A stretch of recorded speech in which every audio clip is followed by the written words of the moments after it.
In this video, I'll be showing you guys how to change the charger port on a JBL Charge 3 speaker.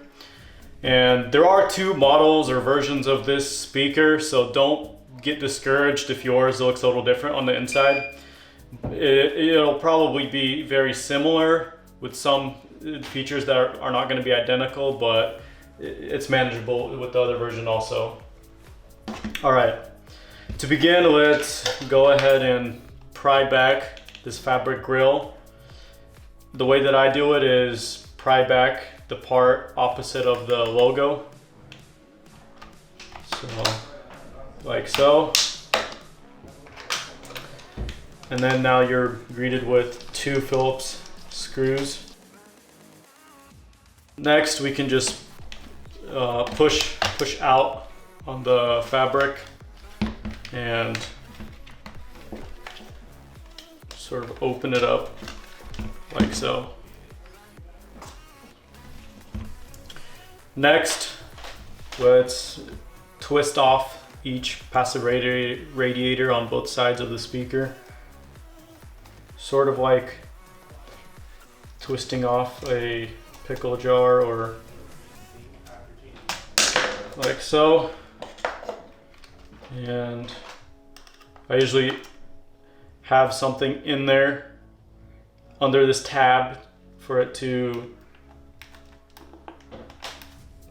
lift it up a bit over the stopper. It's on both sides.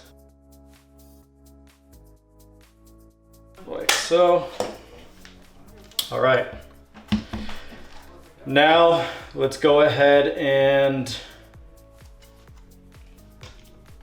unscrew. Let's go ahead and unscrew this part right here. There are two Phillips screws right underneath the speakers,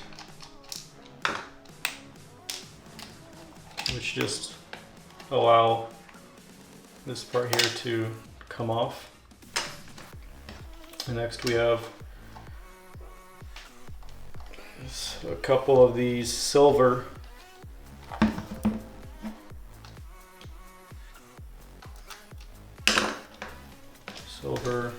screws to pull out. And then here's the battery cap. It has several of these black screws.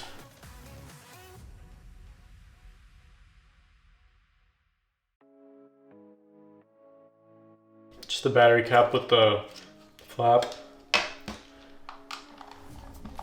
Got two more screws for the port. And now the port should just come free. It is attached by two cables or connectors that run on either side of the board.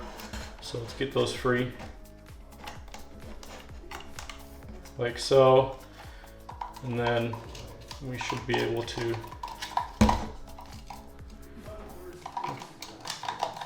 pull it out. Now this big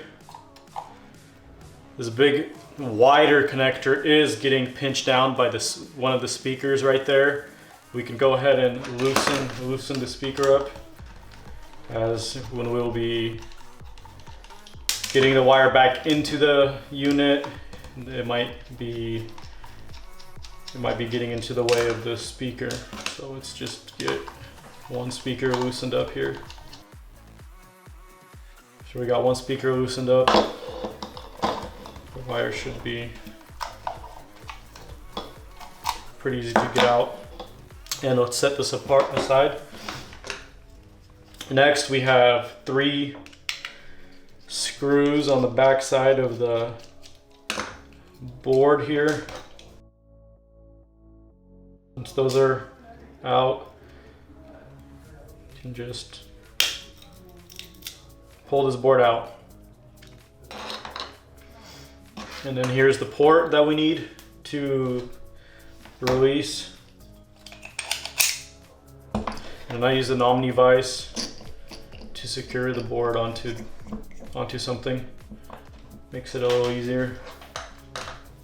Now that We have the board secured. Let's go ahead and heat up our, or start up our heat gun. Let it get to the desired temperature we need. In this case, it's gonna be roughly 850 degrees Fahrenheit. And let's do about 60 or 70% airflow once it heats up. I do recommend that when you're using the hot air, make sure you're pointing it away off the board to the back of the unit. This is where the pins are, and that's where you want, in those connections, you want them to be fully melted before you lift the port. If you lift it prematurely, you will probably pull some pads, and that just causes for additional repairs that are not necessarily needed for this job. It's freed up. Remove the port.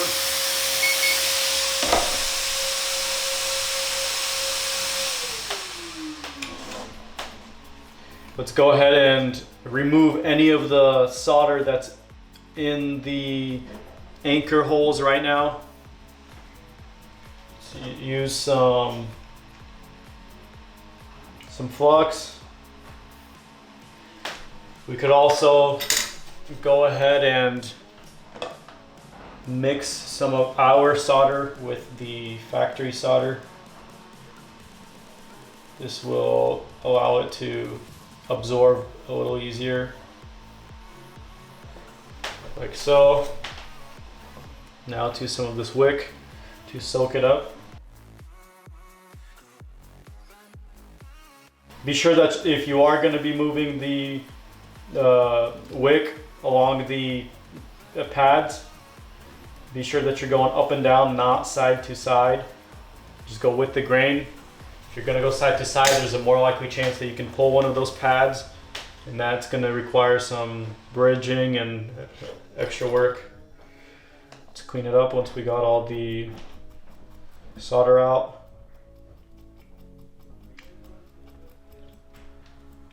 And let's get our new port. All right, here's our new port. Be sure that he is sitting nice and flat, and the back pins are flat on their pads. We could probably go ahead and take him off of the Omnivice at this point. Hold them down with our fingers.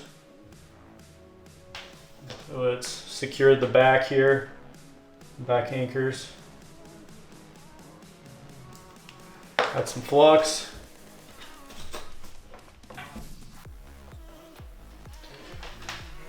Solder them on. There we go. Now that it's secured, let's clean up excess flux that's over here. You can also add some solder.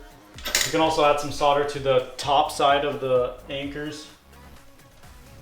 This will just create a stronger bond.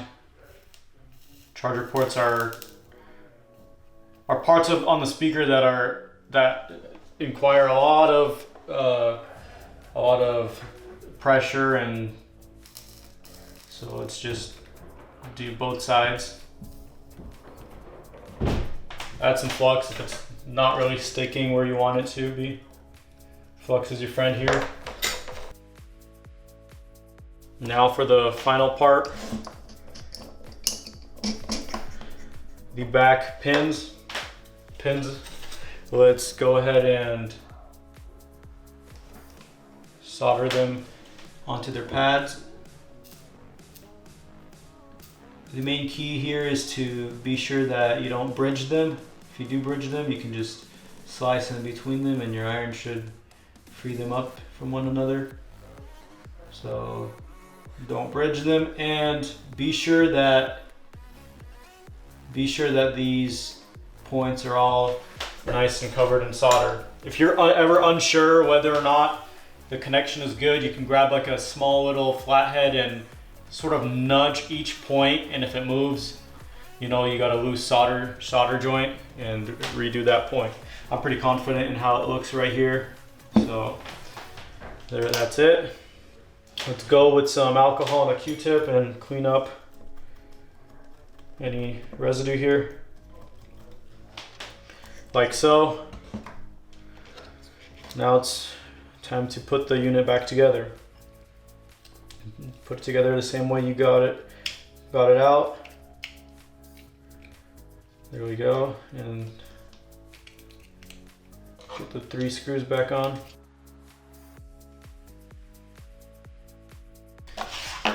Now let's get the port board back into the main speaker. Looks like it goes this way. And each of these wires get connected to either sides of the main logic board. Connect this one first. Right there. And then this one gets connected here. Like that. Now we can go ahead and fasten this part with the silver Phillips screws, the same ones that we got, that we unscrewed it with.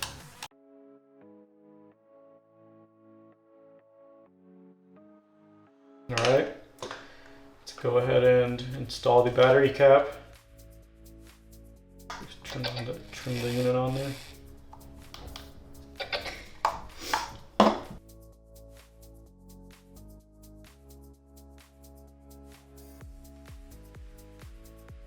Now let's go ahead and get the speaker back in place.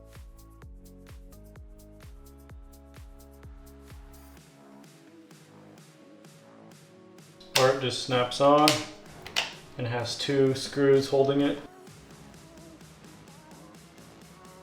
Let's get both of these side caps back on, past the radiators, twist them shut. Now for the final step, get the fabric grill back on. Align this cutout for those 2 buttons. Like so. And